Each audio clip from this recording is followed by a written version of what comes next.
The day after the flood hit Zhengzhou city, it still didn't make the front page of the official mouthpiece People's Daily. No top Chinese Communist Party leaders visited the area, and Xi Jinping went to Tibet. But just as the Chinese public was getting angry at their government's lack of attention, the CCP's army of online trolls went in full action. Then the Olympic Games started and conveniently shifted public attention. The Chinese nationalist trolls went global and took center stage at the Olympics. Hi everyone, welcome to my show. I'm Lei. Every time a disaster strikes China, millions of professional online commentators are in full gear, busy monitoring online posts, reporting them and removing them. They also direct public sentiment. For example, during the Zhengzhou flood, German reporter Matthias Bollinger was harassed by people in the street, and BBC journalist Robin Brandt received death threats for his reports on the flood. Both attacks occurred as a result of online trolls mobilizing citizens to stop foreign media. But in Tokyo during the Olympics, the nationalist trolls took center stage and even outshined the medalists, and might even affect upcoming Japanese elections. It all started when the Chinese trolls called Reuters defaming China because it published a painful-looking picture of a female Chinese weightlifting gold medalist, despite the fact that China Daily used a similar picture of the same athlete. And after the 19-year-old Japanese gymnast Daiki Hashimoto beat China's Xiao Ruoteng and won gold in the men's all-around gymnastics final, the Chinese trolls exploded online.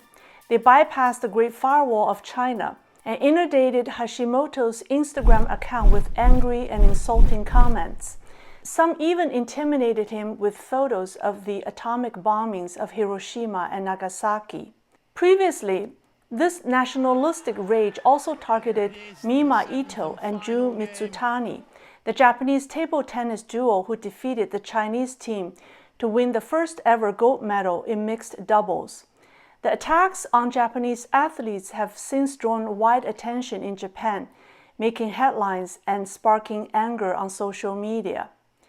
Japan's Chief Cabinet Secretary Kato Katsunobu addressed the issue at a press conference by saying that he was aware of the incidents and any form of discrimination is against the Olympic spirit.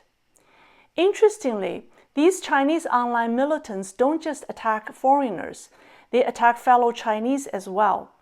For example, after Chinese athlete Yang Qian won the first gold medal in the women's 10-meter air rifle, she was praised on social media. But then, after someone dug up a photo of Nike shoes that she shared online a year ago, she was instantly scolded as a kneeling girl, accused of kneeling to foreign brands. Some even told her to get out of China. And they ridiculed another sharpshooter, Wang Luyao, for failing to qualify for the finals, forcing the athlete to apologize to her fans. The trolls later even attacked her apology, and one eventually deleted her post. So who are these people? Have they lost their minds? According to Dr. J.D. Yang, a psychiatrist based in Philadelphia, many of these individuals are suffering from Stockholm Syndrome. On August 23, 1973, a heavily armed robber broke into a bank in Stockholm, Sweden. He took a few staff members hostage and threw them into a vault in the basement with help from a convict friend. 6 days later, the hostages refused to be rescued and believed that the police would kill them and that the kidnappers were protecting them. After they were rescued, they did not accuse their captors, but began raising funds for their defense. This stunned the world. On one hand, the captors convinced the hostages that their life was in danger and could be ended at any time.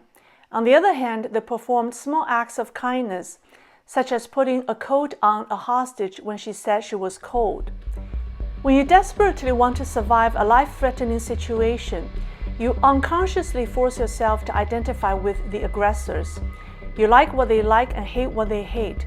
The psychiatric condition called Stockholm Syndrome thus came into being.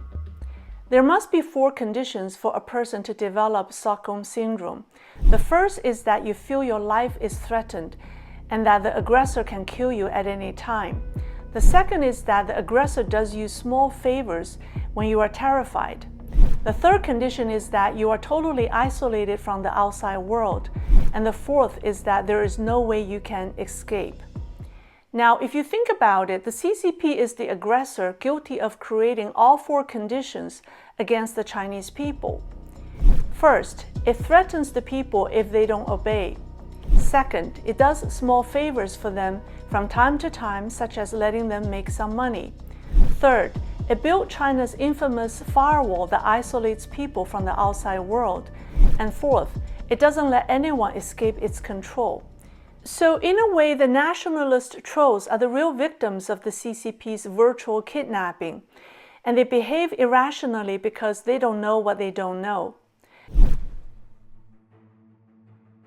According to the Jamestown Foundation, the CCP relies on more than 20 million network civilization volunteers to operate in concert with 2 million paid internet commentators hired by the Cyberspace Affairs Commission and the Propaganda Department.